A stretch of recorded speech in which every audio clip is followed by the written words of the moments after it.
Buenas tardes, ¿cómo están todos? Espero que muy bien. Buenas tardes. La clase de hoy es muy divertida. Creo que me va a dar chance de que juguemos un rato y ahí les subí en donde siempre, en documentos, ejemplos, lección 15, les subí un archivillo de Python con el que si me da tiempo jugamos y si no me da tiempo se los dejo para que jueguen ustedes. Que de hecho lo pueden usar si quieren como base para la tarea 4 que ya tienen ahí desde hace un ratillo. Vamos a jugar con esto en Scikit-learn. Ok, el tema de hoy entonces va a ser terminar con los Support Vector Machines. En realidad este título no está tan bien porque kernel ya lo vimos la vez pasada, pero sí nos vamos a enfocar bastante en el SMO, que es el algoritmo que se usa para optimizar la ecuación a la que llegamos la vez pasada. Y por otro lado vamos a ver cómo liberarnos de la restricción de que el problema sea linealmente separable. Y vamos a ver, la idea es muy interesante. Como sé que esta mate es un poco interesante, vamos a hacer un repasito así súper rápido de todo lo que hemos estado viendo. Entonces, bueno, la idea toda empezó con la ecuación del hiperplano, ¿verdad? Que tenemos aquí un sistema coordenado, tenemos un vector W y tenemos un hiperplano que va a estar a una distancia d del origen y que es perpendicular a ese vector W, a la dirección de ese vector W. Entonces habíamos dicho que este hiperplano tiene como ecuación wx más b igual a 0, donde la distancia iba a ser a menos b entre la magnitud de w. Ok, entonces para los problemas que estamos jugando aquí con Support Vector Machines, tenemos problemas que vamos a asumir que son linealmente separables. Entonces tenemos una clase ahí de x, digamos, y una clase. Aquí se fue la luz, por dicha tengo UPS, espero que todavía me sigan escuchando. ¿Me siguen escuchando? Sí. Sí, profe. El UPS funcionó, por dicha. Ok, vamos a poner otro color aquí para esta cosa, digamos unas bolitas verdes. Ok, entonces bueno, ahí tenemos la clase linealmente separable y lo que habíamos dicho es, ok, si yo tomo cada uno de esos vectores que tenemos ahí de entrenamiento, asumamos por ahora, y lo evalúo en esta función, entonces, por este lado voy a llamar que esto es la clase 1 y por este lado voy a llamar que esta es la clase menos 1. Entonces, ok, si yo meto estos datos por acá, entonces esta ecuación, este wx más b va a ser mayor que 0 si estoy de este lado del plano, o sea, para arriba del w, digamos, para el lado de la flecha del w. Y va a ser menos o va a ser negativo si estoy de este otro lado. Entonces, la idea va a ser, ok, mientras más alejado esté yo de este plano, más alto va a ser este valor. Y entonces voy a multiplicar exactamente ese valor por la clase a la que pertenece. Esto lo habíamos llamado margen funcional. Y el margen funcional tenía un pequeño problema, y es que si yo escalo esta ecuación por un alfa, nada pasa. O sea, yo puedo multiplicar esto por alfa y esto sigue cumpliéndose. O sea, multiplicar, escalar aquí el W por alfa y escalar el B por alfa, no va a cambiarme absolutamente nada. Bueno, entonces tenemos como contraparte el margen geométrico. Que este margen geométrico, la ventaja que tiene es que me dice directamente a qué distancia está el punto del...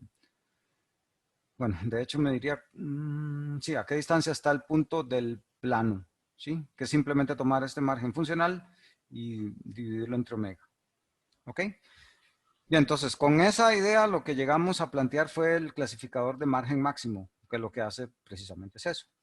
Quiero el mayor margen geométrico sujeto a que el margen funcional sea mayor que ese margen geométrico, asumiendo que mis pesos tienen norma 1. ¿Ok? Pero habíamos visto que por tener esta bendita norma ahí, el problema no es convexo y no lo puedo optimizar de ninguna forma. Entonces la idea es jugar con este alfa, ¿ok? Y asegurarme que entonces este mayor, aquí mayor que este margen funcional, perdón, que este margen geométrico, en esta ecuación es un poco confuso qué es margen funcional o qué es margen geométrico, porque al estar obligando yo omega igual a 1, esto hace que el margen funcional sea igual al geométrico, que sean equivalentes al menos. ¿Sí? Bien, pero entonces la idea va a ser, no, voy a forzar o voy a llamar aquí que el margen funcional es 1 cuando estoy ahí. Y lo que voy a buscar es entonces con cuál peso más chiquitillo de todos logro hacer que todos mis datos estén a un margen funcional mayor que 1 a ambos lados del plano, ¿sí? Y lo que hicimos la vez pasada fue empezar a darle vuelta a esto ahí, derivando y haciendo un montón de cosillas para llegar a esta ecuación, que es lo que llamamos el problema dual. Sí, en el problema dual la ventaja que tenemos es que, bueno, tenemos que maximizar alfa, tenemos que encontrar estos alfas, donde todos los alfas, bueno, alfa es un vector compuesto de unos alfas, cada alfa asignado a un dato concreto de entrenamiento, ¿sí? Entonces hay un alfa para cada dato de entrenamiento y esos alfas tienen que ser positivos. Y si el problema es linealmente separable, hemos llegado a que, bueno, va a haber una solución que me resuelve prácticamente este mismo problema, que tiene que cumplir, bueno, esas condiciones. Tienen que ser todos positivos. La suma de todos los alfas ponderados por la clase a la que pertenecen, más menos 1. Todo eso tiene que sumar 0. Y bueno, ya eso lo obtengo maximizando. De hecho, cómo resolver esto es lo que va a ser el SMO, que es el tema de la clase de hoy. ¿Cómo encuentro yo un alfa que me resuelve eso? Lo que también era muy interesante era que por las condiciones KKT, esto era las condiciones Karush-Kuntuka, que es las que me garantizan que el problema dual y el problema primal, que es este, tienen la misma solución, me iba a llevar a fin de cuentas a que muy poquitillos datos de entrenamiento tienen un alfa asignado que es distinto de 0. Y los alfas que tienen algo mayor a 0, bueno, aquí está, de hecho nada más lo voy a escribir así, los alfas que tienen, eh, perdón, los datos de entrenamiento que tienen un alfa correspondiente mayor a 0 es lo que vamos a llamar los vectores de soporte, ¿sí? Que van a ser a fin de cuentas los vectores dentro del set. O sea, ya tenemos ahí unas cruces rojas y teníamos unos puntillos verdes. Estos vectores de soporte van a ser aquellos que me determinan a dónde va a pasar la línea, ¿sí? Que este sea un vector de soporte y este y este. Entonces, entre ellos van a lograr que su distancia aquí a la línea y esta línea, entre ellos tres me dependerían esta pendiente. En más dimensiones determinarían quién es el hiperplano. Pero van a ser poquitillos, muy poquitillos datos. La otra cosa chiva que tiene este planteo dual es que los datos de entrenamiento solo aparecen a través de productos internos. Y eso nos permitió meter el truco del kernel, ¿ok? Que es, ok, bueno, aquí está la predicción, pero aquí en esta ecuación yo podría reemplazar esto simplemente por una evaluación de un kernel de Mercer, que le paso este dato y este dato. ¿Sí? O sea, reemplazo esta ecuación nada más por esto. Y con eso vimos la vez pasada que implícitamente, sin hacerlo explícito, yo lo que estoy haciendo es agarrar los datos, proyectarlos a un espacio de características de mayor dimensión, hacer ahí el hiperplano y después devolverme. ¿Sí? Con la enorme ventaja de que nunca tengo que evaluar ese mapeo explícito que estábamos llamando phi de x, y a esa cosa. Yo nunca tengo que evaluarlo explícito. Está ahí implícitamente, pero yo no lo tengo que hacer. Y usualmente uno tiene kernels que son muy baratos de evaluar y que implícitamente están haciendo algo muy complicado. De hecho, si nos da chance, ahora vamos a jugar con eso un poquitillo. Ok, para predecir, bueno, lo que queríamos hacer es simplemente evaluar la ecuación esta que teníamos, y si nos da más 1, le asignamos a la clase 1, y si nos da negativo, perdón, si esta cosa nos da positivo, lo asignamos a la clase 1, y si nos da negativo, lo asignamos a la clase menos 1. Pero igual con el problema dual pudimos jugar ahí un poquitillo reemplazando el W y el B bueno, el W particularmente con la ecuación, y nos lleva a que X va a estar planteado también en términos de productos internos. Entonces también yo lo puedo reemplazar aquí con el kernel. Y entonces nunca necesito el W. Que vean que el detalle es, esto es una ecuación lineal, es un hiperplano. Si yo quisiera usar W, entonces necesitaría vamos a ver, con lo que estoy haciendo implícitamente con el kernel, la forma explícita de hacerlo sería un WT por un phi de X más B. Pero yo tendría que evaluar explícitamente el mapeo, que es lo que quiero evitar. Yo no quiero hacer ese mapeo explícitamente porque Puede ser que me esté mapeando a miles de dimensiones o a millones o a infinitas. Entonces la idea es, ok, necesito deformar esto para que solo me aparezca a través de productos internos que yo pueda evaluar. Entonces aquí de nuevo pareciera que tengo el problema de que necesito acumular todos los datos de entrenamiento para poder hacer esta predicción. Pero volvemos al punto de que hay muy pocos vectores de soporte. O sea, hay muy pocos datos que tienen un alfa distinto de cero. Y entonces, al final de cuentas, predecir se vuelve en algo de hecho muy rápido, porque solo tengo que hacer estos productos internos para el número de vectores de soporte, que son poquiticos. Entonces, bueno, estas son las dos ecuaciones a las que les acabo de apuntar por ahí. Aquí ya tenemos el kernel introducido y aquí tenemos el kernel en la predicción. Y con esto ya prácticamente tenemos los support vector machines, solo que por ahora tenemos un margen rígido, que le podemos decir. O sea, el margen de separación entre las clases tiene que ser absoluto, o sea, tengo que poder partir todas las clases aquí, ¿ok? Que eso es lo que queremos en la segunda parte de la clase aflojar. Yo ya quiero que de repente, por problemas de datos o lo que sea, si aquí me apareció un X, el algoritmo note este X, en realidad aquí no calza muy bien, entonces lo voy a ignorar y voy a usar solo los otros. Que es una idea muy interesante con resultados muy interesantes que vamos a ver. Em, Vamos a ver incluso qué efectos prácticos tiene para manejarlo.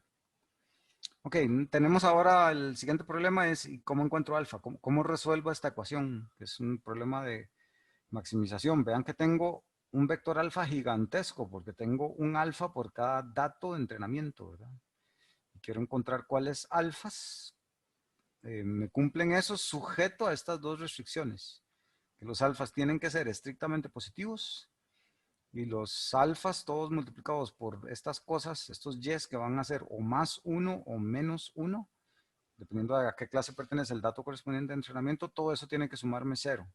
Esto suena como una pesadilla ahí de programación y de hecho lo fue por mucho tiempo. Encontrar esta cosa fue muy difícil hasta que llegó, bueno, Platt y ahí veremos este algoritmo del SMO, que es el que resuelve eso. Por ahora me interesa de hacer el problema todavía más interesante, que de hecho voy a ver primero esto, cómo permitir estos datos aquí mal portados, que de repente haya por ahí un circulito del lado equivocado y una X del lado equivocado. Vamos a corregir eso para que cuando veamos el SMO ya sepamos qué hacer, porque tenemos que agregar aquí una cosita más nada más para poderlo resolver de una vez con todo eso. Entonces vamos a ver ese asunto. Aquí hay una palabra que vamos a estar usando de ahora en adelante cada vez con más frecuencia que se llama regularización.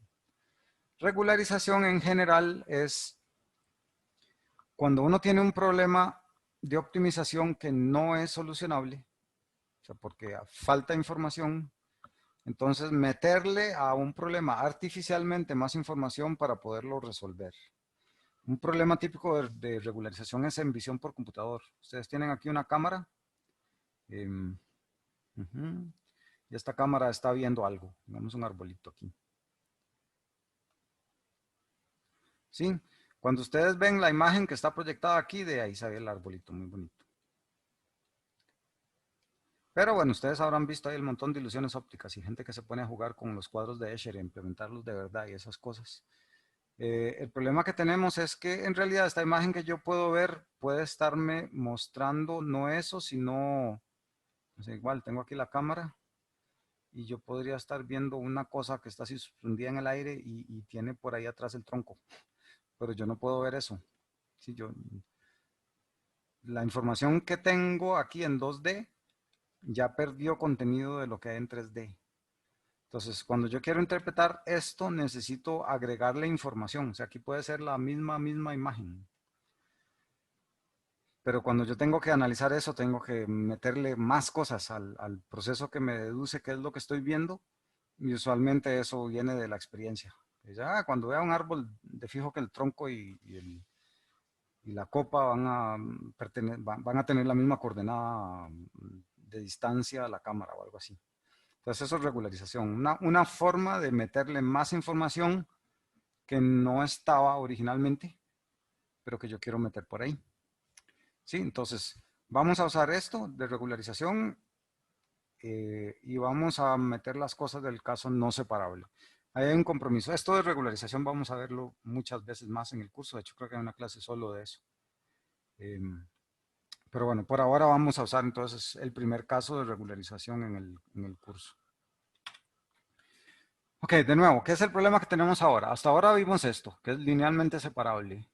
Pero el problema es, si yo mantengo terco que quiero que el problema sea linealmente separable, ¿qué es lo que va a pasar? Si hay un outlier, un punto atípico o ruidoso ahí, que me salió este circulito por allá, esta línea en realidad me separaba las clases muy bien y llegó a este puntito, pero por intentar hacer esto linealmente separable me da ahora esta línea, ¿sí?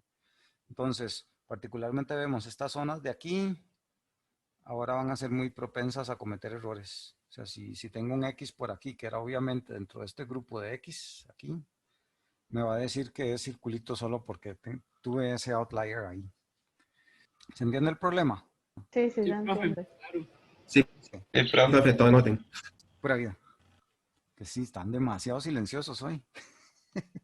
Ok, bueno, tenemos entonces el problema linealmente separable y bien, nos arruinan las cosas los outliers. Entonces tenemos que ver cómo evitamos eso. Y el truco que vamos a usar es muy divertido. Esto que está aquí sin, vamos a ver, lo rojo es lo nuevo, lo que está, este pedazo que está aquí, eh, este pedazo que está aquí y este pedazo que está aquí es lo nuevo. Lo que está antes es exactamente el mismo problema que teníamos antes. El problema primal que teníamos antes. O sea, quiero encontrar los pesos más chiquitillos que hacen que mi margen funcional sea mayor o igual a 1 en todos los datos de entrenamiento. ¿Ok? Hasta aquí. Pero lo que voy a decir, vean que el margen de entrenamiento, el margen funcional con los datos de entrenamiento, lo que me decía era, por decirlo así, que este margen funcional es 1 aquí. ¿Ok? Entonces voy a tener los dos vectores de soporte, digamos, por ahí, y igual aquí la distancia 1 hacia el otro lado del hiperplano, margen funcional 1, y por ahí voy a tener mi dato de la otra clase. Sí, aquí hay otros datos de la otra clase. Entonces, lo que voy a hacer es, voy a darle permiso a algún determinado dato, a un determinado dato por ahí, de que se pase del margen. Sí, voy a poner aquí un dato mal portado, así en anaranjado. Yo le voy a dar permiso, hey, usted se puede devolver del margen. ¿Sí? ¿Y cuánto se puede devolver de este margen funcional? Sí, y a esa cosa le vamos a llamar parámetros de holgura o slack variables. Estas cosas se llaman slack variables o variables de holgura. Que es por decir así, lo voy a permitir una especie de elástico, de que, bueno, aquí está mi margen funcional, pero le doy permiso a usted de que se pase. Si con este 1 menos sigma, yo le doy permiso de que el margen funcional de ahí se pase. Vean que incluso ese slack puede crecer tanto que yo me pase si este xi es mayor que 1, yo me puedo pasar al lado equivocado. Y ahí puedo subirlo hasta donde yo quiera. ¿Qué es la consecuencia? Que yo le voy a cobrar eso. O sea, yo quiero encontrar quién es el peso este más chiquitillo. Los slack variables siempre tienen que ser mayores que 0.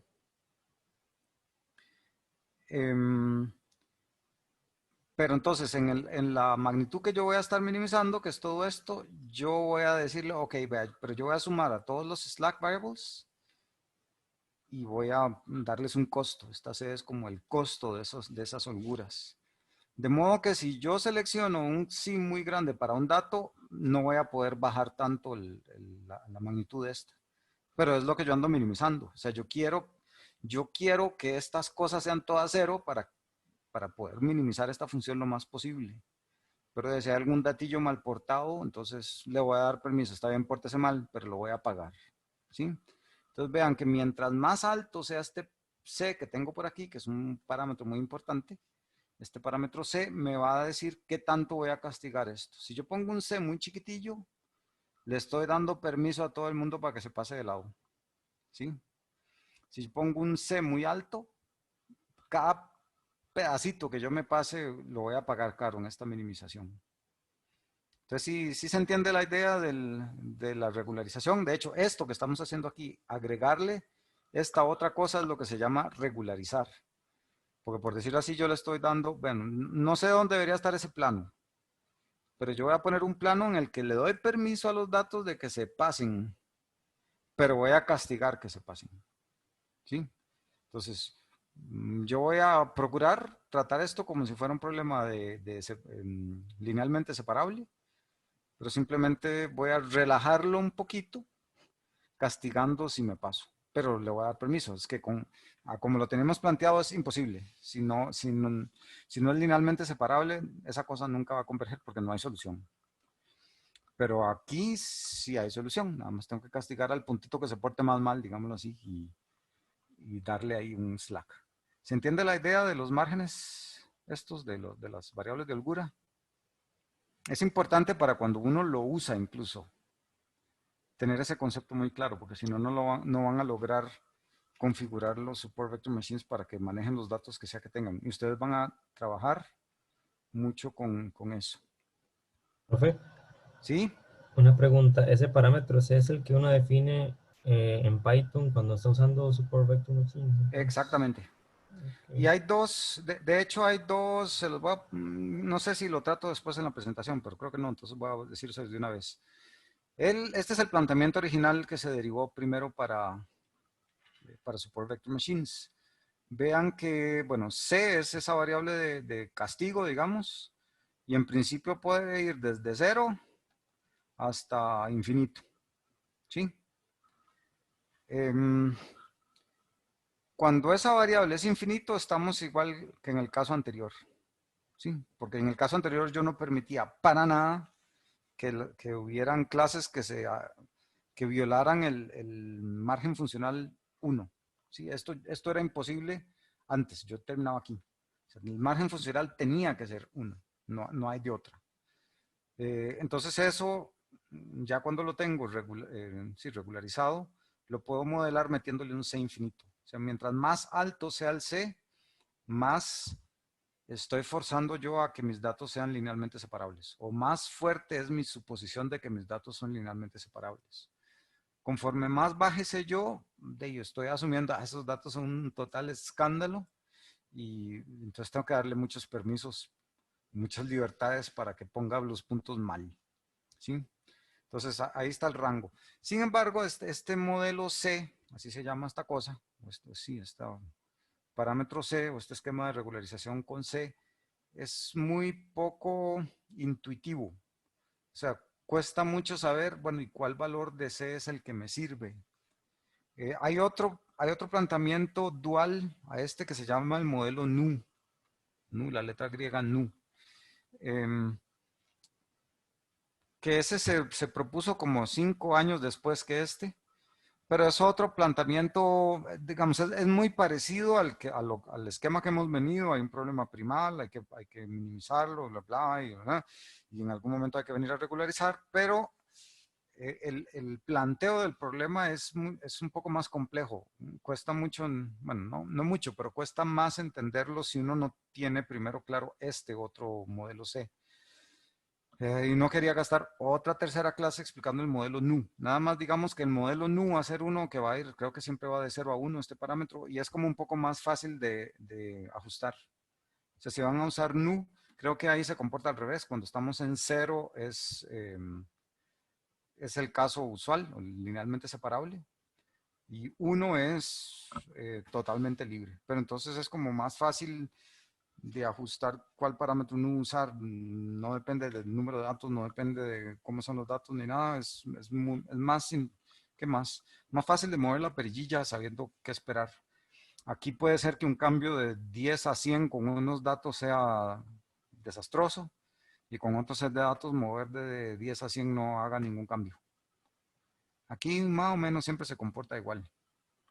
Entonces, bueno, esas son como dos caras de una misma moneda. La regularización sería diferente porque estas variables de holgura se definen un toque distinto para poder hacer ese otro planteo NU. Pero bueno, ahí se los dejo por si tienen interés, pueden ver el paper de Sholkov, se llama el que propuso eso.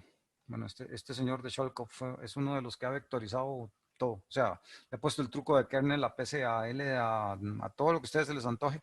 Ahí está Sholkov detrás metiendo eso. Y él fue el que propuso este NU. Bueno, no, él no propuso el NU, pero alguien propuso una idea de NU que estaba bonita, pero no perfecta. Y Sholkov llegó y la pulió un poquito más y es la que todo el mundo y todas las bibliotecas están usando ahora. El modelo NU. Ok. Profe, Sí, señor. buena pregunta. Entonces eso sería como un margen funcional diferente para cada dato, o sea, como calcular uno diferente o... Más o menos. O sea, eso es complicado de ver. Vamos a ver. Margen funcional es uno para todo el mundo, ¿verdad? O sea, es el peor margen funcional que tenemos de todo el mundo. Y eso es lo que vamos a llamar que es uno. ¿Sí? O sea, volvamos al caso linealmente separable. Nosotros estábamos forzando a que este margen funcional sea uno. ¿Sí? Este es el margen funcional, es uno y el margen funcional es uno. Ahora, esto del Slack lo que me va a dar permiso es, ok, yo no voy a forzar a cambiar este plano por este.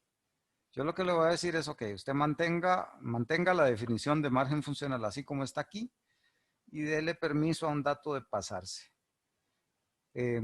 Pongámoslo así, vea que aquí cada dato, porque esto es para cada dato de entrenamiento, es el que tiene que tener un margen funcional de 1, excepto el que se porta mal, que le doy permiso de que se pase de lado.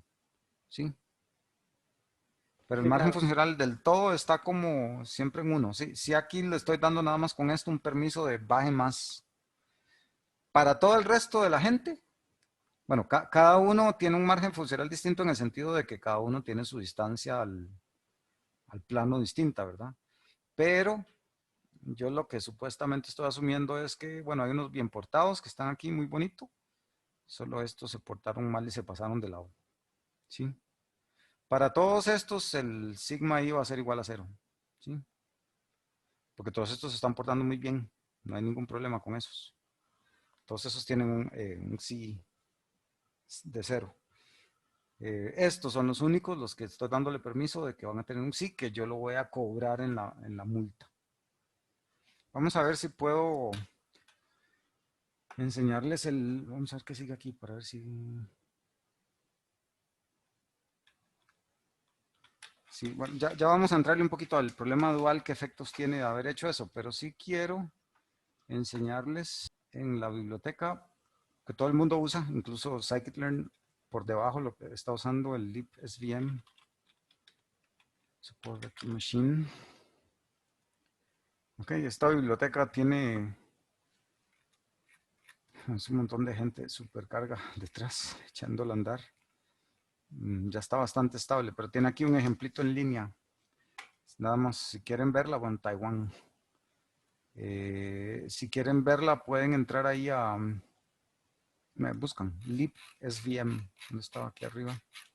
libsvm, lo buscan en Google y ahí es el primer sitio que les da. Y aquí uno puede jugar con Support Vector Machines en 2D. Entonces yo puedo pintar aquí puntitos. Si los voy a hacer aquí separables, bien separables. Voy a cambiar aquí de clase y ahora estoy con otros puntitos. Ok. Y aquí vean que le estoy diciendo C100. Le voy a dar un C altísimo porque esto es linealmente separable. Entonces le voy a decir, ok, córrame, no sé qué estoy usando aquí. Necesito un kernel lineal. Vamos a ver cómo se hace un kernel lineal. Un tipo de kernel 0. Y ahorita jugamos más. Ok, entonces le digo corra. Ok, entonces ahí está la separación de clases, que es lo que esperaba. Como tengo un C tan alto, si yo le pongo un puntillo aquí, outlier, que me pasé del amarillo, le digo corra y él va a ajustarlo. Sí, porque tengo un C altísimo. Pero si tengo un C muy bajo, le daría permiso. No, usted más o menos quédese. Este le dio permiso, pásese del otro lado de la clase, pero déjeme mi visión como está. ¿Sí se entiende la idea? O sea, que yo Sí. puedo ser tan relajado que esto lo bajo ahí a 0.1. Y de hecho aquí estuvo tan relajado que dijo que todo es amarillo y el resto que se portaron mal no importa. ¿Sí? Y ahí puedo tener opciones alternas. Yo no sé si esto me acepta ahí. ¿Cuántos ceros me aceptará? Por ahí eso está prohibido. ¿Sí? Si le digo aquí, no sé qué era el kernel 2, la verdad. El kernel 2 a uno de base radial. Ok, igual, aquí estoy muy estricto. Entonces vean que él torció todo para que todas las clases estuvieran del lado correcto. Y si le doy un C ahí muy relajado, entonces me hizo algo muy parecido al lineal.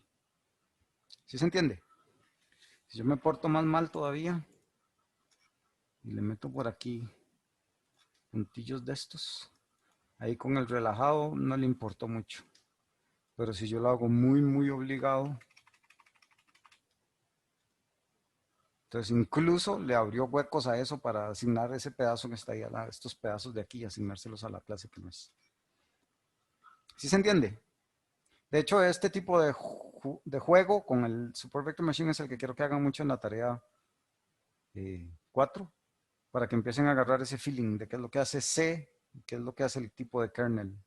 Sí, vean que con el kernel lineal, de hecho, no sé qué va a lograr hacer aquí, porque el kernel lineal solo puede separar en 2. Y de hecho, lo que acabo de hacer es pegar mi máquina.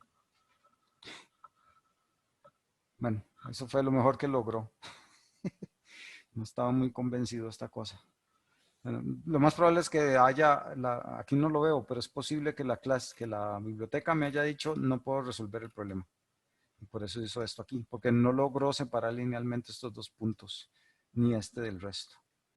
Y si le empiezo a meter ahí cosas más complicadas, digamos un polinomial, kernel polinomial es el 1,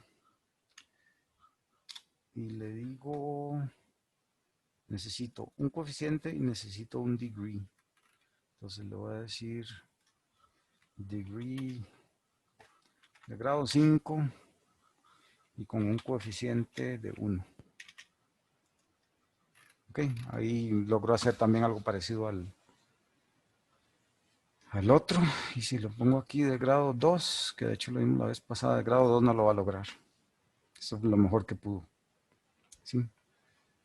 Con grado 2 estamos haciendo una especie de cónica y ahí estamos viendo los hiperboloides que salen de cortar el cono, digamos, con un plano. Entonces aquí es lo que logramos.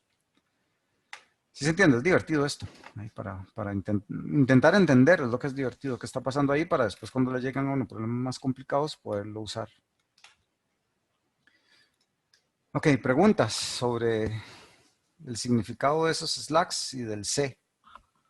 Vean que el slack yo no lo veo, es parte del problema de optimización, nada más.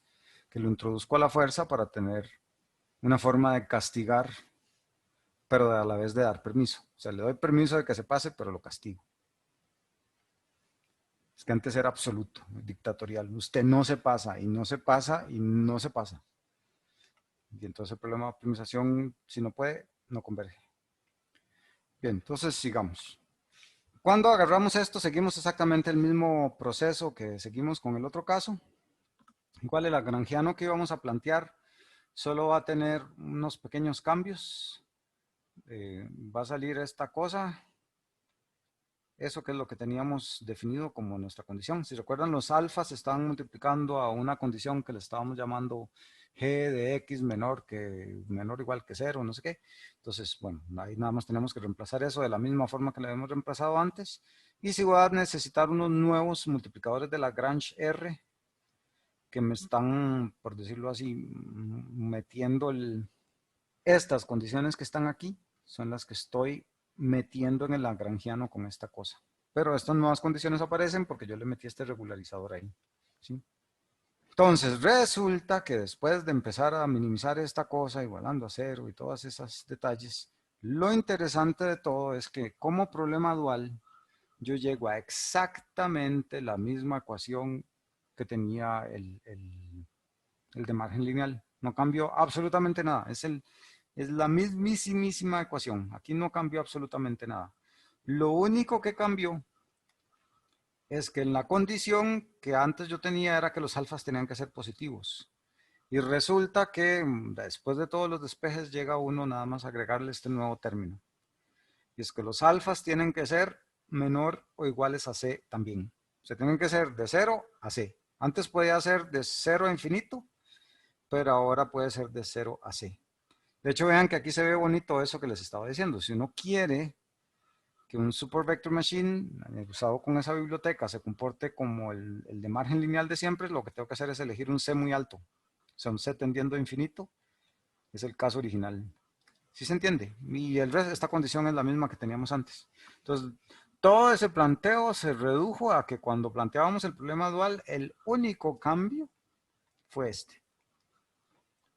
Yo estoy seguro que eso es un resultado sorprendente para los que lo encontraron, porque no es como de esperar, o no sé hasta dónde Vapnik y los rusos, el colega de los rusos que hicieron esto, de hecho andaba más bien buscando por ingeniería reversa algo que fuera muy fácil de manejar, y lo plantearon por ahí. En todo caso, yo encuentro fascinante de que esa extensión que uno hace llegue a tener solo este cambio.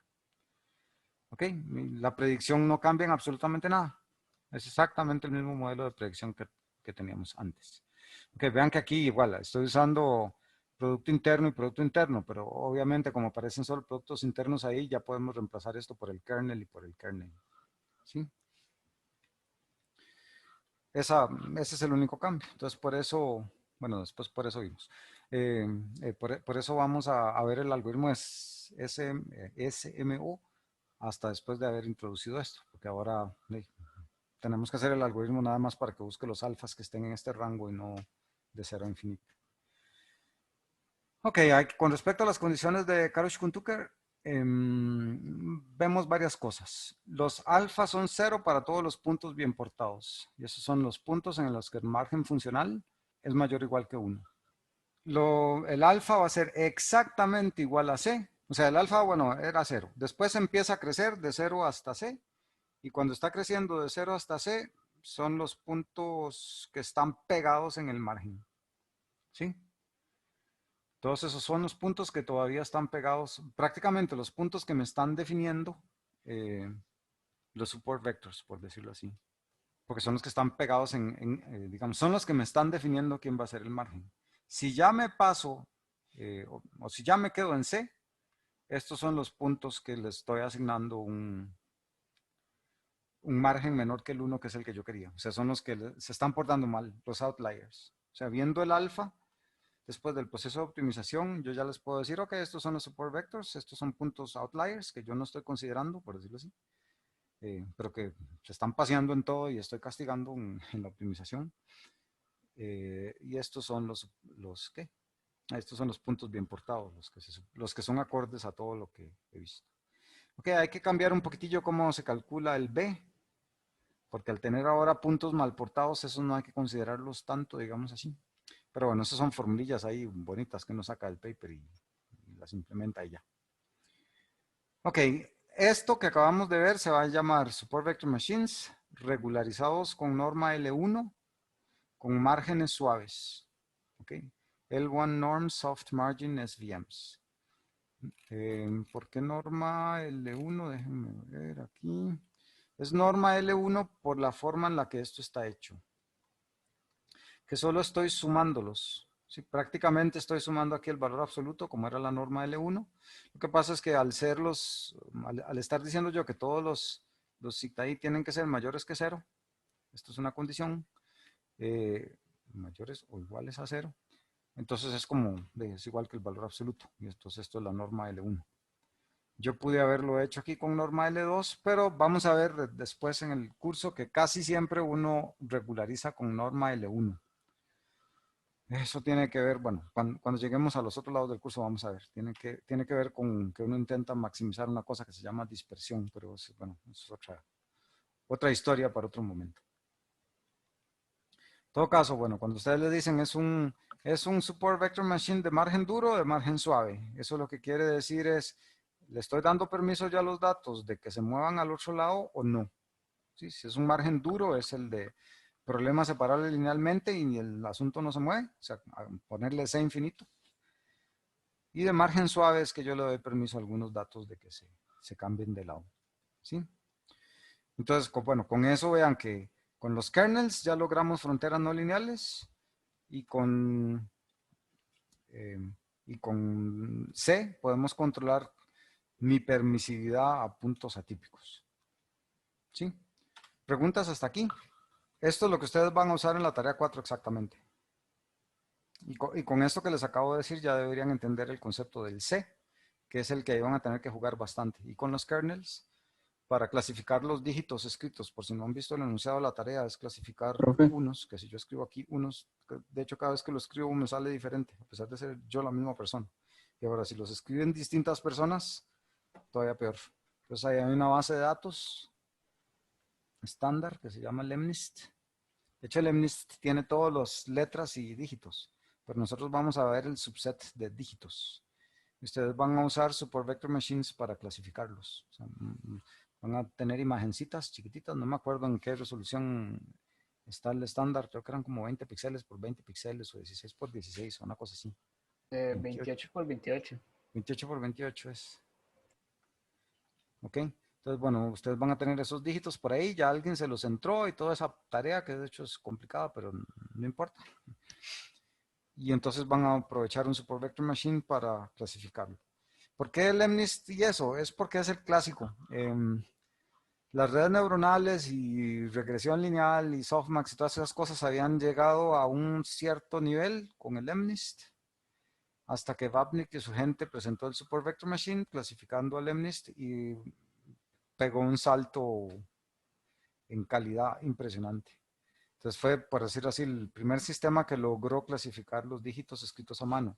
Y esto es porque, bueno, Costa Rica es un país chiquitillo, pero en Estados Unidos o en Europa, donde el correo maneja toneladas de correos diarios, estar seleccionando cuál carta va hacia dónde era terrible. Entonces, bueno, querían automatizar eso y de ahí salen estas bases de datos de sistemas para que automáticamente vieran el código postal y ya entonces filtraran las cartas y solo algo que ya el computador definitivamente no sabía qué hacer. O sea, no entendía la escritura, se lo pasaban a un humano para que intentara ver qué era lo que el que escribió la carta quería decir. Pero de hecho, entonces, a partir de ahí empezó esta historia. Ya ese problema es totalmente automatizado. Ya en esos países todo ese correo se maneja de automático. O sea, llegan las cartas y sistemas de sorting, ¿cómo se dice eso? No es que no es ordenar, es de distribución ahí de correos. Hace los paquetes y las manda para donde tenga que mandarlos solitos. Siempre hay humanos por ahí porque hay gente con cada vez peor letra, más que ahora todo el mundo teclea nada más. Entonces lo que se escribe a mano cuesta entender. Ok, preguntillas por ahí. Profe, Sí, señor. para la tarea hay un parámetro C, que es el que acabamos de ver, y otro Sí. parámetro gamma. Ese gamma... Estos parámetros gamma tienen que ver con cuál kernel está usando. Esa es la clase pasada cuando vimos el kernel gaussiano. Yo les dije a ustedes, el kernel gaussiano es un exponente, bueno, originalmente era un exponente de x menos y, digamos, donde x y y son los dos vectores. Esto creo que es al cuadrado. Entre sigma al cuadrado, es como está originalmente. Pero, como aquí hay una división un poco fea, la gente lo prefiere implementar así. Ok, este es el gamma. Pero ese es un parámetro del kernel, no del sistema. Oh, ok, ¿Sí? gracias. Es algo así como en el ejemplillo que acabamos de ver ahí, como en el grado del polinomio y la constante que uno le suma. De hecho,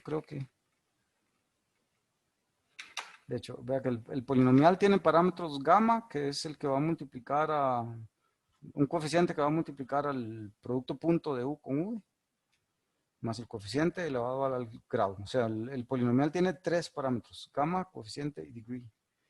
El RBF o el exponencial tiene gamma nada más. De hecho, vean que aquí dice que este es de los que le meten el 1/2 al gamma. Hay gente que no se le mete al gamma. Y el sigmoide tiene tangente hiperbólico por gamma por coeficiente. Más coeficiente. ¿Sí? De hecho, eso es vacilón porque con este uno puede hacer que el Support Vector Machine se comporte parecido a un regresor logístico. Excepto que la clase la manda de -1 a 1, no de 0 a 1, pero bueno, detalles. Pero sí, entonces unas cosas son los parámetros de los kernels, que hay más kernels. Bueno, aquí en este sistema solo están esos. Yo creo que la bibliotequilla lo deja a uno implementar sus propios kernels.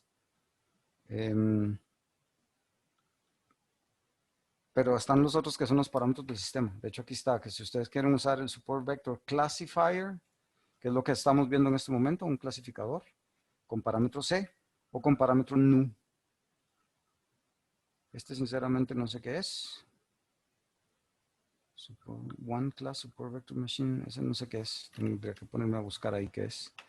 Y estos son los Support Vector Regression. O sea, así como hay clasificadores con vectores de soporte, hay regresores con vectores de soporte.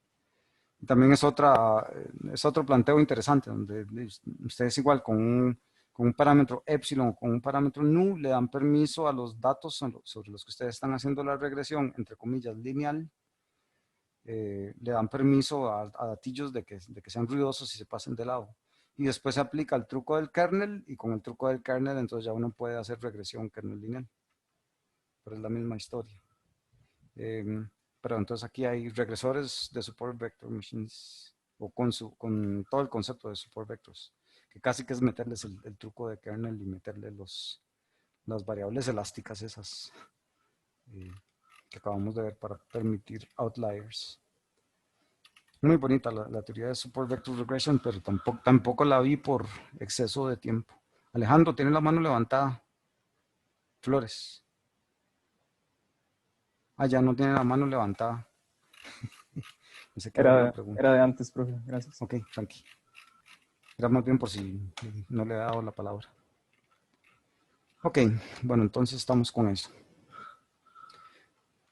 Entonces, esto que les voy a dar ahora es cultura general.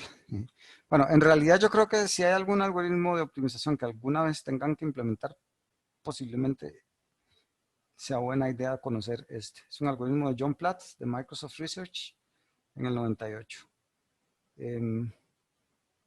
Y es bonita la idea en realidad, y por eso me interesa como que les quede en el fondo, porque puede ser que de verdad alguna vez se les presente algún problema de optimización que ustedes digan, esto se parece mucho a aquel de Support Vector, sí, podrían aplicar esta idea.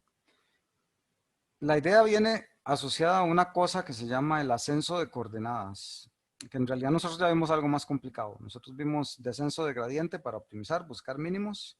Bueno, si andamos buscando máximos, entonces usamos el ascenso de gradiente, pero bueno, es muy complicado el ascenso de gradiente. Entonces vamos a ver otra idea más fácil todavía. Digamos que tenemos una función a optimizar W, que depende de todos estos parámetros alfas. Sí, desde 1 hasta m. Ya estoy llamándolos casi que como lo necesitamos para nuestro problema. Que alfa es un vector que tiene todos estos coeficientes. Y ando buscando el máximo. ¿Ok? Que de nuevo yo lo puedo hacer por ascenso de gradiente o el método de Newton o cualquier otra cosa. Pero por ahora lo que ando buscando más bien es un método más simple que esos. O sea, yo no quiero calcular gradientes de nada. Yo quiero nada más buscar máximos. Y entonces lo que voy a hacer es irme coordenada por coordenada. O sea, digamos, por aquí voy a arrancar. Entonces voy a decir, me voy a ir por la coordenada Y. Digamos que esta es la coordenada Y primero. Y voy a buscar quién es el mínimo. Si ustedes, bueno, yo no sé qué tanto se imaginan ya cuando ven estas elipses, la olla esta parabólica. Supongo que sí se la imaginan ya.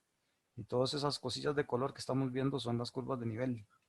Entonces aquí está el mínimo o el máximo. En realidad aquí estamos haciendo maximización. Entonces nada más imagínense la olla al revés. Sí, pero es la misma historia. ¿Sí se lo imaginan? Ok, entonces aquí tenemos un sistema coordenado.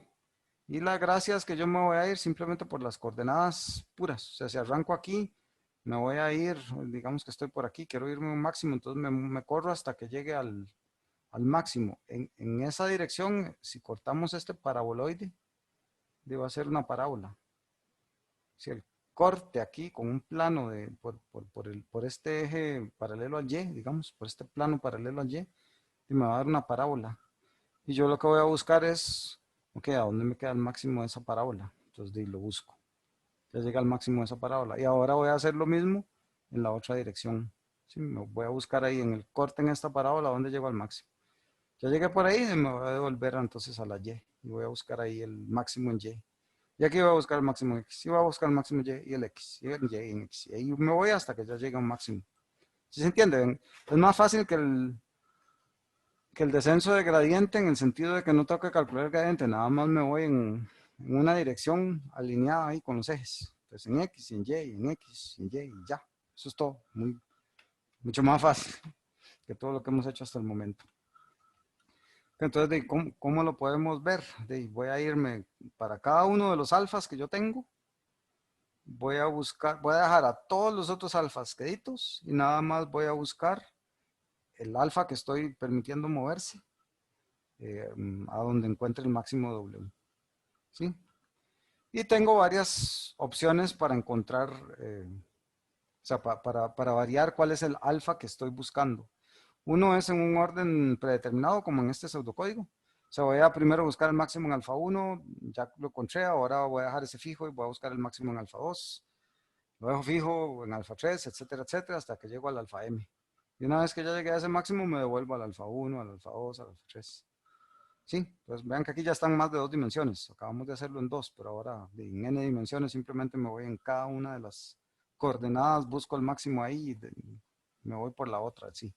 O sea, siempre solo dejo variar un alfa y el resto de los alfas están fijos, ¿sí? Y el otro que en realidad se usa bastante si hay estrategias para plantearlo es que tal vez tenga yo algún mecanismo probabilístico de decidir cuál es el alfa que me va a dar la mejor ganancia, digamos. O sea, cuál de todas las coordenadas me va a permitir ascender lo más rápido. Y quizá yo lo que voy es recolectando estadísticas de lo que ha pasado en el pasado con cada cambio en cada una de estas dimensiones. Y entonces con base a eso yo voy a seleccionar, voy a irme por tal alfa y en ese voy a ascender. Bien, cuando hacer esta operación, o sea, cuando encontrar quién es el máximo, es muy barato de hacer.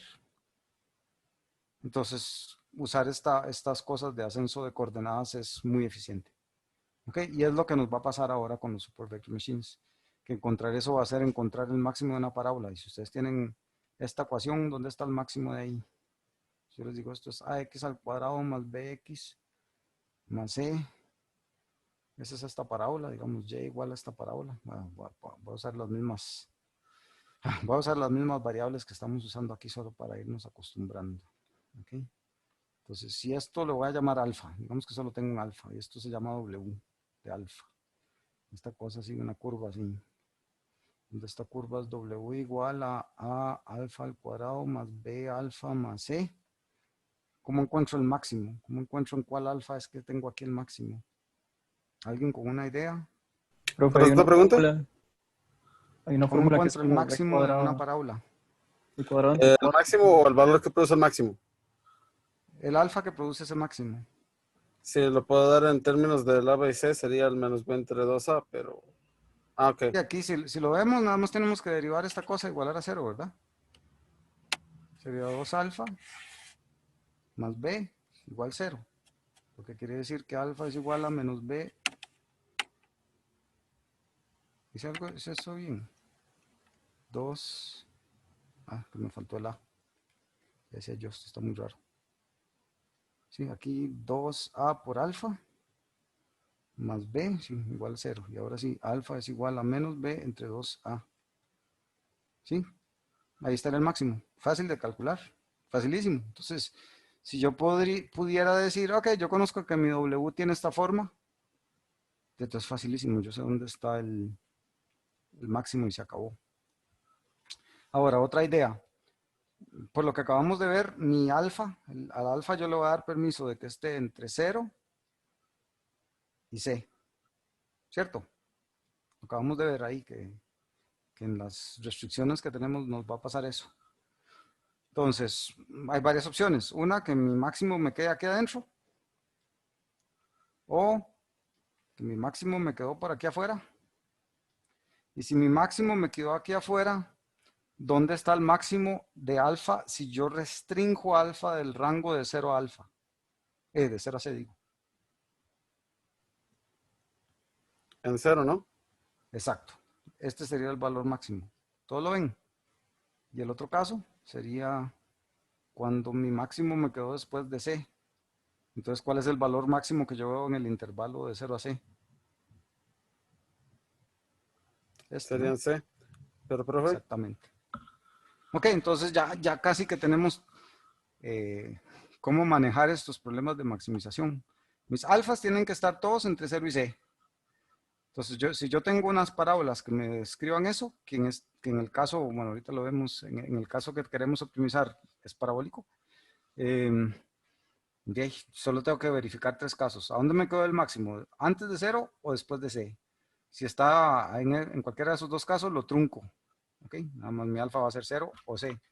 Y solo si quedo entre 0 y C, dejo ahí el valor que me estén dando. Entonces vamos, bueno, esto era solo así como cultura general, vamos a verlo aquí en el problema. Ok, de nuevo, esta es la función que nos salió de los problemas duales, tanto para el margen rígido como para el margen suave. Y yo ando buscando con cuáles alfas logro yo el máximo de esta cosa. O sea, toda esta suma aquí de alfas, por todo eso es lo que vamos a llamar a W de alfa. ¿Qué tenemos aquí? Simplemente los datos de entrenamiento evaluados a través del kernel. Y esto es una matriz. O sea, aquí tengo para todo y para todo J. Si yo prealmacené eso en una matriz, me queda facilísimo de manejar. De hecho, usualmente se hace así, se precalcula la matriz para no tener que estar calculando el kernel cada rato. Y una vez evaluada la matriz, esto es rapidísimo de evaluar cualquier cosa que uno necesite hacer. Entonces, bien, tenemos esta historia. Sujetos a que los alfas tienen que estar entre 0 y 6, sujetos a que esta condición aquí se tiene que dar. ¿Okay? Que todos los alfas tienen que sumarme 0. Entonces, aquí un par de truquillos que vamos a estar usando y que se ven muy raros, pero que espero que me los entiendan. Los yes de entrenamiento son o -1 o 1. ¿Ok? Entonces vean que va a pasar esto. ¿Sí? Esto lo vamos a estar usando mucho. ¿Por qué? Porque si y de i es 1, entonces 1 entre y de i es lo mismo que y de i. Y si y de i es -1 es igual. ¿Sí? Además, bueno, y de 1 al cuadrado siempre es 1. Y listo. Ok. Entonces vamos a tomar esta condición. Esta condición es como el punto de partida nuestro. De esta condición podemos despejar un alfa en particular, que voy a llamarle el alfa j. Voy a tomar el alfa j y voy a pasar el resto al otro lado. Me voy a poner la condición completa aquí. Esta es la condición completa. Nada más voy a tomar el par j, lo saco y el resto lo paso al otro lado. ¿Qué pasó aquí? De nada me sirvió. O sea, voy a agarrar este y, lo paso a dividir, pero por esta condición que tenemos aquí es lo mismo que esto. Pero de nada me sirvió en el sentido de que, ok, yo quiero despejar el a sub j o quiero variar el a sub j o algo con a sub j, pero no puedo hacer nada, ya está dado. O sea, mi a sub j, debido a esta condición, está ya dado por todos los otros alfas. Y los y de fijo, porque esos son del set de entrenamiento. Entonces, si yo quiero hacer algún proceso iterativo o algo así, seleccionar un único alfa que ajustar no me sirve de mucho, porque ya está fijo. O sea, todos los otros alfas me determinan con esta ecuación quién tiene que ser este alfa. Entonces, de nada me sirvió. Entonces voy a necesitar tomar al menos 2 alfas. Voy a llamar, digamos, a un alfa j y a un alfa k a la vez. Y ya teniendo esos 2 alfas, sí me van a dar permiso de hacer ahí algún ajuste. ¿Ok? Entonces lo que vamos a hacer, o lo que hace el SMO, que se llama Sequential Minimal Optimization, lo que vamos a hacer es un proceso secuencial de esta forma. Voy a seleccionar 2 alfas, un J y un K, de alguna forma. De hecho, este select es una fórmula mágica que, dependiendo del pasado y lo que ha venido pasando en el proceso de optimización, él me dice, hey, optimice ahora el alfa 1 y el alfa 200. Está bien, entonces voy a optimizar el alfa 1 y el alfa 200. Y entonces voy a buscar con cuál par de alfas ahí logro la optimización que satisface todas las condiciones. O sea, todos los alfas tienen que estar entre 0 y C, y quiero obtener el máximo W para esos alfas, dejando al resto de alfas constantes. ¿Sí? O sea, recuerden que alfa, tengo un alfa por cada set de entrenamiento, todos los alfas tienen que estar entre 0 y C, y solo voy a estar ajustando dos, el J y el K. Entonces voy a optimizar con esos dos y ya tengo un nuevo valor de alfa. Y eso lo vuelvo a poner aquí. Entonces él me va a decir, bueno, ahora optimice el 300 y el 27. Y entonces con este voy a volver a optimizar con cuáles alfas obtengo eso. Y en ese proceso me voy iterativamente hasta que llego al mínimo. ¿Ok? De nuevo, aquí esta cosa me va a estar diciendo que si alfa es 0, qué raro.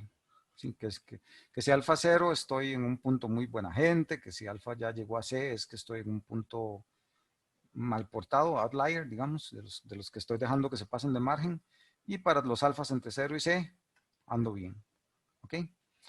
Pero bueno, toda la idea de este algoritmo va a ser que este paso de aquí es excesivamente eficiente de calcular, entonces puedo hacerlo muy rápido, y bueno, de hecho en la biblioteca, en el Deep Super Vector Machine hay un heurístico de Pratt, de cómo encontrar J y K.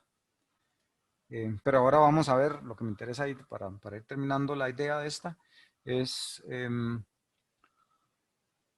cómo encontramos el alfa y el K. Entonces tomemos la condición otra vez. La condición lo que nos decía era que todos los y sub i's, de igual 1 hasta m, de todos los y sub i's por el correspondiente alfa sub i, esta cosa es igual a 0. ¿Sí? Esto es lo que dice la condición del problema de optimización completo. Entonces, de nuevo alguien me dice agarre el J y el K, entonces voy a dejar aquí por fuera el J y el K. Y al resto los paso al otro lado. O sea, vean que aquí estoy de 1 a M, excepto para igual J y para igual K. ¿Ok? Bueno, yo estoy asumiendo que todos esos otros alfas son constantes. O sea, vienen de la iteración anterior, ya me los dieron, están constantes, estos son del set de entrenamiento, así es que todo esto que está aquí es una constante, en principio. Yo no la voy a variar. Y a esa constante por ahora la voy a llamar Z. Entonces vean qué bonito, de ahí tenemos que puedo despejar, digamos, alfa sub K en términos de alfa sub J. Entonces alfa sub K es igual a alfa sub J por estas cosas. Esto que está aquí, esto es 1 o menos 1, esto es 1 o menos 1. O sea, los dos valores posibles para la pendiente van a ser más 1 o menos 1. Y se acabó. Y esto también va a ser el sigma, bueno, es una constante que va a ser positiva o negativa dependiendo de esto. Pero entonces, ¿cómo se ven las rectas? Que son rectas. Si esto es alfa J y esto es alfa K, bueno, el Z me dice dónde va a cortar este eje. ¿Sí? Puede ser menos o puede ser más. La pendiente 1 o menos 1, ¿qué alternativas tiene? ¿Cómo se ve la pendiente 1? Efraín, ¿cómo se ve una pendiente 1? Pues partiendo de 00 a CC. Es hacer, bueno, sí, una pendiente aquí sí, esa tiene una pendiente 1, pero en realidad de todo va a depender de quién es Z, ¿no? Puede ser por aquí o puede ser por aquí. Pero en todo caso, a 45 grados, ¿sí? O pueden ser pendientes de menos 1, entonces serían por ahí, ¿sí? Pero bueno, entonces, por ahí es donde yo le voy a dar permiso al alfa J que se mueva, de aquí para acá, ¿cierto? Solo por aquí. Ok, entonces tomemos este alfa K. Agarremos este alfa K que es igual a esta ecuación lineal. O sea, alfa K es igual a con alfa J, bla, bla, bla. Y metámoslo en esta ecuación sota de acá. ¿Sí? O sea, vean que de esta suma que está aquí, ahí están, dentro de esos va a estar mi alfa J y mi alfa K. Que en un tiro me va a quedar aquí, que este producto me va a quedar el alfa, mi variable independiente era alfa J, ¿verdad? Estoy poniendo alfa K en términos de alfa J. Entonces, en un término aquí me va a quedar el alfa J repetido. Y en otros casos no. El punto es que yo voy a poder agarrar toda esta ecuación que está por aquí y voy a poder agrupar términos de modo que me quede una ecuación cuadrática. Sí, vamos a adelantarme. O sea, me va a quedar una ecuación cuadrática donde todos este A, este B y este C están en términos del kernel y de los otros alfas y de todo eso. Pero en realidad es súper, si uno se pone a evaluar esa ecuacioncilla y a descomponerla, uno va a llegar a que este C es igual ahí a una fórmula fácil de calcular y el B también y el A también. Entonces uno barre los alfas, los B, y eso, calcula quién es el alfa, esto y esa cosa, y yo voy a poder encontrar fácil a lo largo del alfa J donde tengo el W más pequeñillo. ¿Ok? Pero en todo caso, bueno, esto que está aquí es prácticamente el diagramita que teníamos.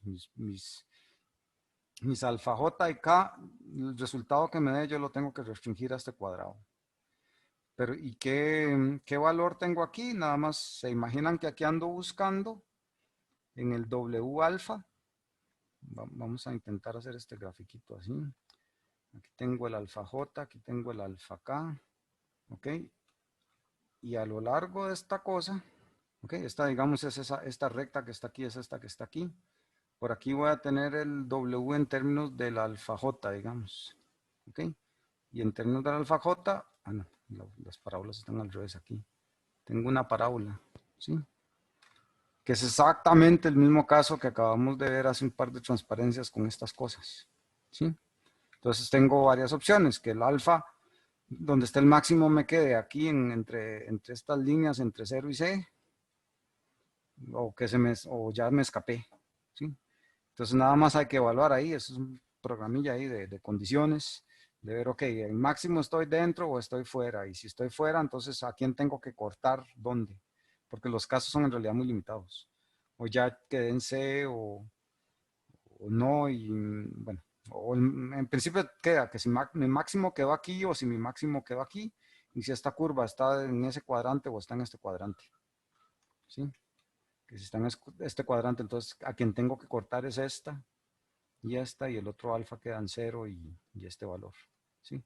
Que es el dual de este, es como el transpuesto de ese. Pero prácticamente esas son todas las condiciones que hay que comparar. Es un poquillo de programada, en realidad no es difícil, nada más un par de ifs ahí, en qué caso estoy. Y ya encontrando esta cosa, sé que el máximo está aquí. Nada más tengo que ver, ok, si este alfa es mayor que el h, entonces deje ese h. Si ese alfa está entre L y H, entonces deje el máximo como lo encontró, y si más bien estoy más abajo, entonces deje el valor L. Donde ese L puede ser 0 o el valor donde corta, ¿sí? O sea, puede ser aquí este L, o si estoy en este caso, 0. Entonces nada más hay un poquitillo de trucos y eso. Sé que esto lo entiende uno si lo tiene que implementar, pero en realidad no es una implementación así que dé mucha ganancia, nada más es mucho cuidado de casos y de casos y de casos, pero en realidad es fácil y rápido el algoritmillo. Entonces, bueno, cuando ya obtenemos quién es el alfa óptimo aquí, ya automáticamente tengo quién es el alfa acá, ¿sí? Porque eso lo tengo desde aquí. Si ya encontré dónde está el alfa óptimo, nada más con eso despejo quién es el alfa acá correspondiente. Bien, y como les comenté hace un tiempo, lo que hizo Platt, el señor este de Microsoft Research, fue proponer un par de heurísticos súper eficientes de cómo obtener J y K muy estratégicos para acelerar la maximización.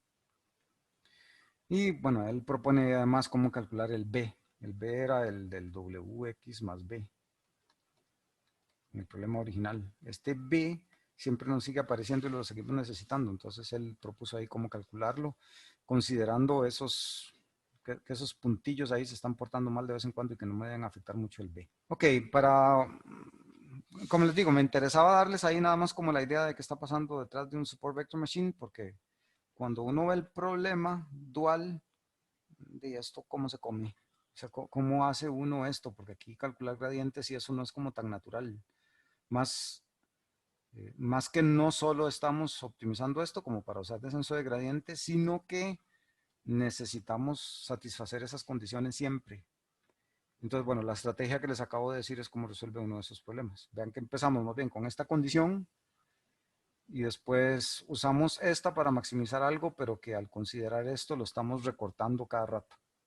Sí, entonces me voy a estar moviendo ahí como por el borde de la parábola de vez en cuando para llegar al valor. En realidad los algoritmos son bastante rápidos, excepto si no son solucionables.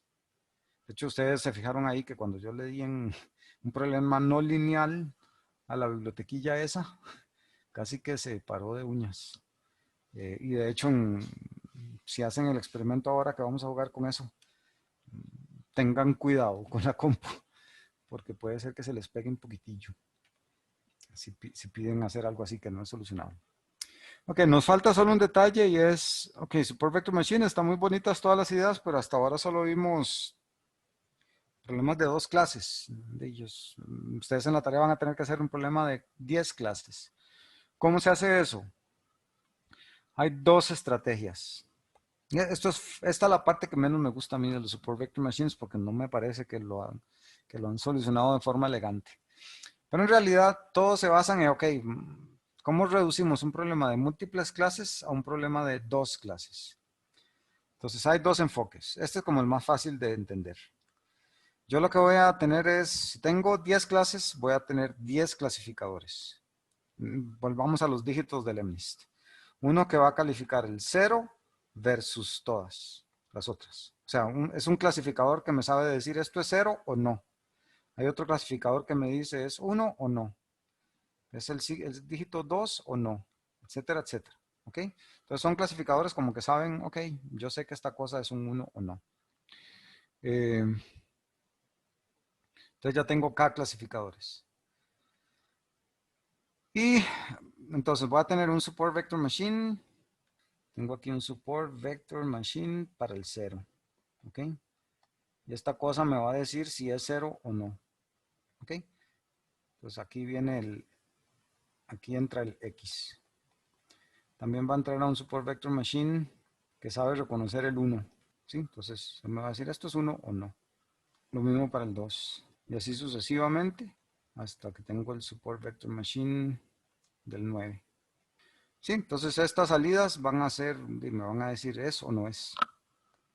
Ok, aquí encima a la salida de cada una de estas yo le voy a montar un softmax, así como lo vimos antes.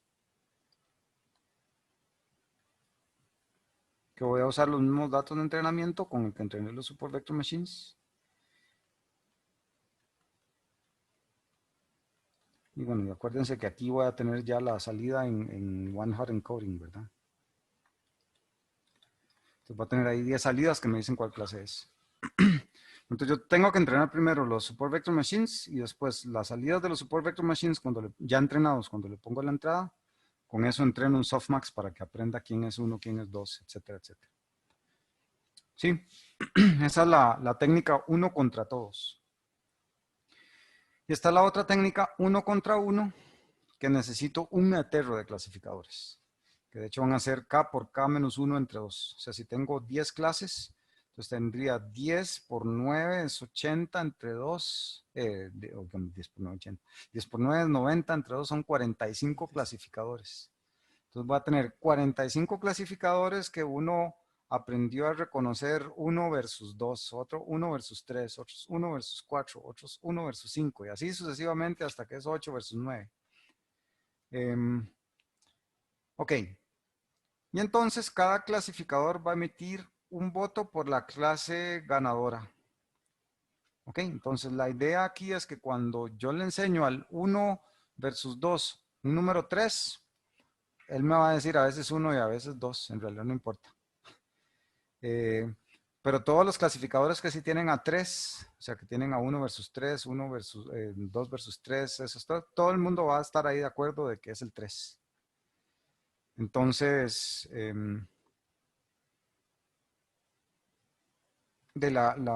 con eso la idea es que al final yo hago una votación, o sea, todos los 45 clasificadores van a votar y la clase que más votos reciba, esa clase es la que ganó. Es un poco loca la idea, pero de hecho funciona. Entonces, esas son las 2 estrategias. De hecho, vamos a ver en este ejemplo que les puse ahí para jugar hoy. Ahí están las 2. El Scikit-learn usa las 2 estrategias en 2 clasificadores distintos, pero eso es lo que quiero que juguemos en un ratillo. Bien, ¿en qué se aplica el Support Vector Machine? Como les dije, es todavía la herramienta a seleccionar cuando la cantidad de datos que ustedes tengan no es mucha. Y la verdad casi que no hay ninguna otra razón para usar cualquier otra cosa. Siempre van a funcionar muy, muy, muy bien. Lo que pasa es que hay que saberlos usar. O sea, hay que saber con criterio cuál kernel tengo que usar.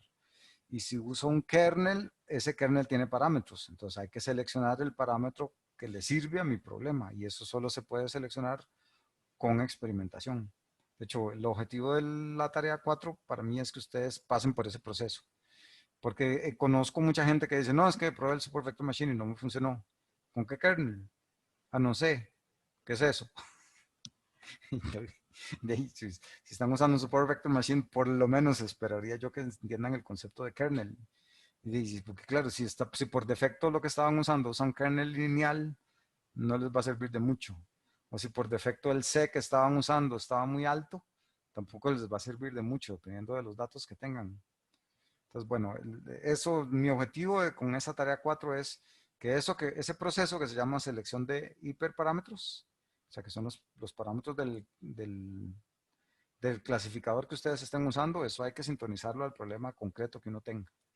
Una aplicación que me pareció interesante por ahí, que lo estuve viendo en biología, usan mucho Support Vector Machine, porque ya han diseñado kernels muy concretos a comparar secuencias de aminoácidos y esas cosas de proteínas y de química, que es un poco no matemático tradicional, pero que sí se pueden aplicar distancias y técnicas que dice, si los dos vectores de entrada llegan, se puede aplicar ahí un calculillo bonito tipo kernel, y que con Support Vector Machine se logran clasificar muy bonito. Entonces, de hecho, aquí hay un montón. En esa parte de bioinformática hay mucho en ese lado. Ok, bueno, esa era la parte teórica de esta clase que quería comentarles. No sé si tienen preguntas y si no nos vamos para los 20 minutos que nos quedan a jugar con el código que les dejé por ahí. Por cierto, aquí me estoy viendo que solo por la idea que yo había hecho un ejemplo el semestre pasado y se me olvidó que lo había hecho. Ahí teníamos la función de optimización como lo usamos en descenso de gradiente, pero para entender lo que significan las condiciones colaterales. Por ejemplo, esto era esta es una función h de x, digamos, también la parábola que se ve ahí, pero h de x igual 0 sería entonces esta elipse que se ve en rojo. Y cuando yo quiero optimizar esta cosa de aquí, bajo esa condición, o sea, estas parábolas que se ven aquí son esta, que está aquí, y esta elipse que está aquí es esta condición. Entonces, estimar esa condición, en realidad es buscar quién es el mínimo bajo esta curva, ¿sí? O sea, esta parábola que se ve aquí es exactamente esta, pero yo ando buscando cuál es el mínimo cuando tenemos una determinada condición. Tal vez eso es solo para hacer más visual qué significa este tipo de optimizaciones que estamos haciendo, que son un poquillo más complicadas porque en realidad tenemos más que solo una condición, tenemos un montón de condiciones que se tienen que cumplir. O sea, ¿cuál es el mínimo cuando se cumple cuando se cumple otra cosa que tiene que mandar por ahí y otra curva más y todas se tienen que intersecar en algún lado? Bien, ¿preguntas? ¿Qué? Nos vamos a jugar entonces.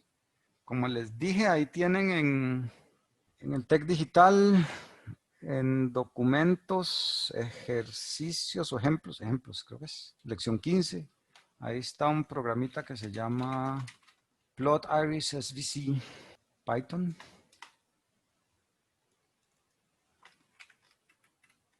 Ok, eso no es un código mío, es un código que saqué de aquí. No tenía autor, así es que no le pude poner de quién es. Pero puse la fuente, ahí está el programa original. Y ok, para variar, en este ejemplo concreto lo que estamos haciendo es usar el iris, el set de datos que hemos venido usando aquí en las clases. Y este codiguillo está bonito en el sentido de que ya está más ordenadillo que los anteriores, pero hace lo mismo.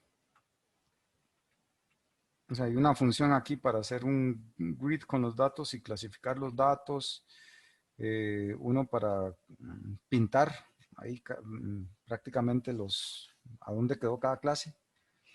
Y lo de siempre, cargamos el iris, aquí le estoy diciendo cuáles dimensiones del iris quiero.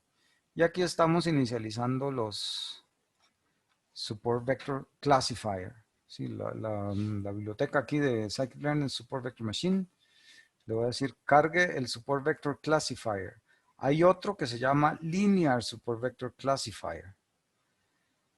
Que bien, ahorita los vamos a ver cuáles son las diferencias. Aquí estoy dando la constante C, que es la que acabamos de ver. Aquí le estoy poniendo que use un kernel lineal. Y de hecho la gracia es que estos dos van a dar resultados distintos, aunque en principio no deberían, pero ya vamos a ver por qué sí deberían. Aquí tengo un support vector con RBF y un support vector con un kernel polinomial. Aquí le estoy diciendo, bueno, aquí prácticamente estoy metiendo todos los modelos, todos estos 4 modelos los metí en arreglo ahí y con una lista y le digo que clasifique los datos con todos esos 4 modelos. Y bueno, voy a hacerme un plot de los resultados. Entonces vamos a verlos para empezar a jugar con eso. Voy a quitar esto. Ustedes lo tienen ahí para jugar ustedes. Ahí está entrenando. Lo que pasa es que este dura un ratico, ¿verdad? Ya no es tan fácil como los otros. Ok, aquí tenemos el lineal. Vamos a ver, el Support Vector Classifier. Esa es la clase de Scikit-learn y este es el Linear Support Vector Classifier. Las diferencias están, vean que clasifica totalmente distinto y vean que tenemos un problema que no es linealmente separable. ¿Ok? Yo por eso aquí con el RBF y con el kernel polinomial le la hace loco, porque está intentando ver cómo hace con estos puntillos ahí. Con esto, o sea, los rojos en los blancos y los blancos en los rojos. Se la ponen difícil. Ok, vamos a ver cuál es la diferencia entre los dos. Dice aquí, la diferencia entre el modelo lineal, linear SVC y el SVC, con linear kernel, tiene que ver con 2 cosas. Primero, la función que él minimiza es distinta. Este que se llama linear kernel en realidad está haciendo el cuadrado del hinge loss, es la pérdida que estamos usando nosotros al definir el margen funcional. O sea, este linear SVC toma como el margen funcional que nosotros definimos, pero lo eleva al cuadrado. O sea, a grandes rasgos. Es un poquillo, es levemente distinto, pero a grandes rasgos agarren ese W más B, todo eso multiplicado por y eleven eso al cuadrado. Bueno, en realidad sería más bien el W más B, ¿verdad? Esa parte al cuadrado por el Y, para que tenga sentido clasificar más la clase. Eso lo que hace es que castiga mucho más fuerte a los datos que están lejos. Entonces le da un peso un poco distinto a las cosas. Por otro lado, este linear SVC usa un one versus all. ¿Sí? Que es lo que les estaba explicando yo en cómo maneja uno lo multiclase. Que hay un one versus all, mientras que este usa one versus one. O sea, el support vector classifier, el normal, está haciendo esos, en este caso es 3, entonces está haciendo 3 por 2, 6, menos 1, 5 clasificadores. No, ¿cómo es? 3 por 2 entre 2. Está haciendo, en este caso, solo 3 clasificadores. Pero bien, entonces son como 2 estrategias distintas. Entonces el Scikit-learn le da a ustedes los dos para que ustedes puedan escoger ahí estrategias de clasificación. Vean que no hay una receta. Ustedes me podrían preguntar, bueno, y entonces en la vida real, ¿cuál uso? El que funcione mejor para sus datos. Esa es la única respuesta que les puedo decir. Hay que agarrar los datos, hacer experimentos con los dos, a ver cuál funciona mejor. A menos que haya una razón teórica por detrás que les diga desde el principio, esta es la que funciona mejor, pero eso depende muchísimo de la naturaleza de los datos y así no hay una respuesta como mágica. Por eso es que existen todos los métodos, para que no los pruebe a ver cuál le funciona mejor. Ok, ¿qué es lo que quiero que hagan ahora, así como reto, en los 10 minutos que nos quedan? Procuren hacer con la información que tuvimos en la clase que el RBF les clasifique todos esos puntillos perdidos aquí bien. O sea, usualmente uno no quiere hacer eso porque uno quiere que generalice bien. Pero ahora yo solo quiero ver si entendieron bien con qué tienen que jugar. Vea que en RBF tienen 2 cosas con las que jugar. Uno es el parámetro gamma, que es la varianza. Si ustedes le dan mucha varianza, va a aparecer como, o sea, les va a pasar lo mismo que en el Locally Weighted Regression de la tarea 3, que que si ustedes el tau se llamaba en esa, si ustedes escogen un tau muy grande, suaviza mucho. Y aquí les va a pasar igual con gamma. Si escogen un gamma o muy grande o muy pequeño, ahí hay que jugar. Eso les toca a ustedes jugar ahora. Va a suavizar mucho y no los va a dejar seleccionar cada puntito casi que por separado. Entonces quiero que jueguen con eso, a ver si lo logran. Yo voy a jugar también a ver a dónde llego. Profe, Sí, señor. para el caso de la tarea, ¿usamos ambos, el SVC y el Linear SVC, o nos quedamos solo con uno? Pueden quedarse con solo uno. Okay, con el normal, porque el SVC es en realidad lo que vimos en teoría aquí. El Linear SVC ya tiene otras cosillas más, pero la verdad no me consta que sea mejor o peor.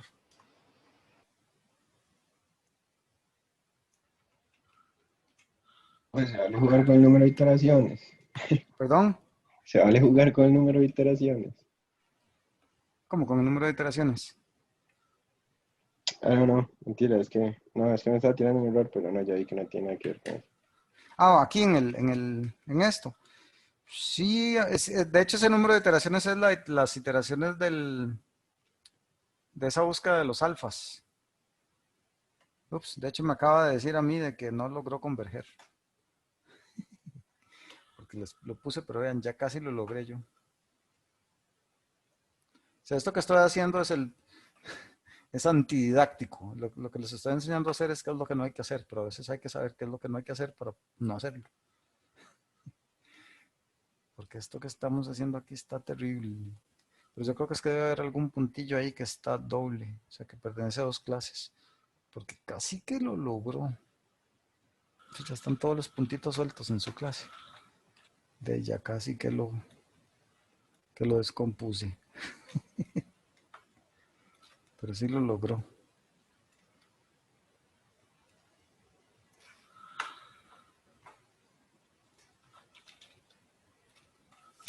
Bueno, ahí ya dejo el mío, no me gusta cómo se ve. Bueno, un último cambio y ya. Un poquito mejor. Se ven que descompuse el clasificador. Ahí casi que, si el punto no está, va a decir que todo es rojo.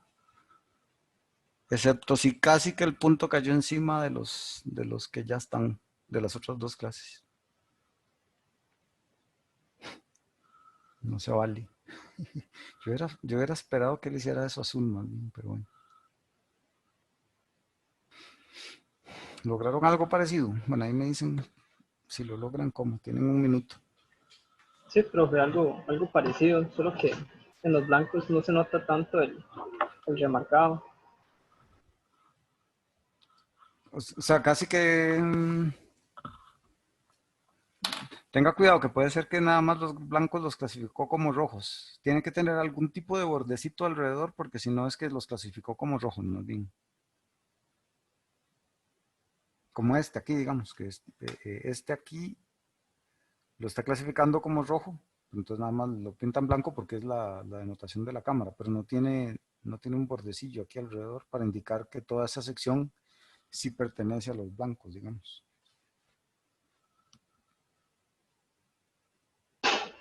Sí, ya lo cambié y ya agarró un blanquillo ahí alrededor del punto. Por allá. Entonces sí, ya lo logró. ¿Cómo lo hizo? Solo para saber, ya que se nos venció la hora. Lo único que hice fue cambiar el parámetro en C y en gamma. ¿Sé en cuánto lo puso? C lo puse en, digo, 0.00001. O sea, C más bien lo aflojó, qué interesante. Yo más bien a C lo hice más estricto. Y el gamma lo cambié a 100. Sí, el gamma sí hay que aumentarlo para forzar a que él sea muy, muy fino. Pero yo sí quise forzarlo, como yo no quiero que se equivoque, yo estoy castigando que se equivoque. Entonces más bien mi C lo puse en 100. Lo puse en 100 porque en 1000 me dijo que no podía. Sí, sí, Pero si usted lo bajó mucho, de hecho tiene que tener puntillos mal asignados, porque en la vecindad lo pusieron a asignarlo mal. Bueno, puede ser que con el gamma que está usando lo logre, pero como usted bajó mucho el C, él no tiene ningún problema en clasificar a alguien mal. Sí, me imagino que sí, porque el C lo que hace es como que los deja ser libres a la sierra. Entre más pequeño, más libres Exacto, son. Ah, exacto. ok. Y si era Entonces, más alto, más azules eran, o más rojos, más blancos clasificados. sí, digamos, él va a castigar mucho si el clasificador no logra clasificar bien los de entrenamiento, si sube el C. Entonces, de hecho, por eso aquí en este mío, si lo ven aquí, voy a intentar hacer esto más grande, pero no sé, voy a pasarme el monitor para hacerlo un segundo. Si lo ve aquí, bueno, en esta parte de aquí, bueno, de hecho el mío no logró, estos dos no lo logró. No hubo forma de que estos dos los asignara bien, pero aún así en esta paso aquí chiquitillo, delgadillo, él lo obligó a que los clasificara así porque si no se iba a equivocar. O sea, yo lo estoy clasificando mucho, me interesaría mucho ver cómo se ve esta zona en el suyo. Seguro no le importó que ese rojo estuviera mal clasificado. Sí, estaba intentando hacerle zoom para verlo así también, para que sea bien. Pero como Pero de hecho, le comparto pantalla. Sí, voy a descompartir la mía. el mío falla exactamente esos 2 puntos también. Sí, es que esos están como difíciles. Ya paré de compartirlo, puede compartir usted. Ok, voy. Y Ah, bueno, interesante. ahí lo cambié. Y no los veo tan mal en realidad. Tal vez este blanquito de aquí, perdón por el ruido. Ve este que fue rojo y fue blanco. Sí, solo ese clasificó mal. Pero Y sí se nota un poquillo lo que le menciono en el sentido de que pues, lo que no entiendo es por qué sus datos se ven como solo un pedazo de los datos. Puede darle como el zoom, no, sí, es que había uno que, ¿cómo quito el zoom aquí, profe? dele de saber qué pasa. Es que esta, yo creo que hace zoom. Entonces, no, pero con el botón derecho creo que lo aleja, Ah, ok. ¿o no? Ah, no, sí, sí, sí. Sí, sí. Ah, ok, mucho. Ok, déjeme ver, déjeme comparar con esa parte que en el mío clasifica mal. Son esos dos. Hizo exactamente lo mismo que en mi caso ese. Pero sí hay una única diferencia, ese blanco. Este. Sí, porque al bajar el C, usted le está dando permiso que se equivoque. En cambio, si sube el C, no le va a dar ese permiso, entonces él va a procurar ese blanco que clasificó mal, metérselo a alguien. Lo que no entendí yo es por qué en el mío esos dos los clasificó mal. Pero que me lo Pero dijo si usted Hamlet, no creo que fue el sabe, que dijo que estaba también a él le salió mal. Fue Hamlet, no me acuerdo. Sí, profe. De hecho, ya tiré el gamma como hasta 1000 y me clasificó uno de los dos bien, pero hay otro que todavía está mal. Sí, bueno, ya gamma en tanto quiere decir que casi que solo el punto. Sí. Sí, sí. Ah, pero está bien. Entonces ya más o menos me entienden la idea de qué es lo que yo quería hacer aquí, como de empezarles a dar ese feeling. Es un feeling abstracto, ¿verdad? Pues no es como tan explícito como las cosas que uno hace en la red neuronal. Bueno, que también quedan entre tantas capas, ya quedan las cosas, los efectos escondidos. Pero aquí sí, esos juegos con gamma y con C, uno más o menos tiene que entender si con esto lo que estoy es haciendo lo más estricta la clasificación o menos, y con este otro es como qué forma tengo yo eh, para que me haga esas cosas. Si lo hacen, hacer esto que acabamos de hacer en polinomial es mucho más complicado. Ahí de ahí necesito, necesito que me devuelva el host allá, ya me lo devolvió. Ya se lo iba a quitar. Sí, ahí está. Sí, porque esta parte es en el que el suyo hace cosillas distintas. Por el C. Pero bueno, ahí les queda la tarea 4 para jugar esto con mucho más intensidad y más sistemático, ¿verdad? Y lo que quiero es como que se diseñe un experimento donde voy a ir corriendo el C, tienen que, no sé, usen las matrices de confusión que ya conocen. De hecho, en Scikit-learn ya están listas, ¿verdad? Las matrices de confusión. Uno puede ahí decirle, hey, calcúleme la matriz de confusión y tíreme las métricas.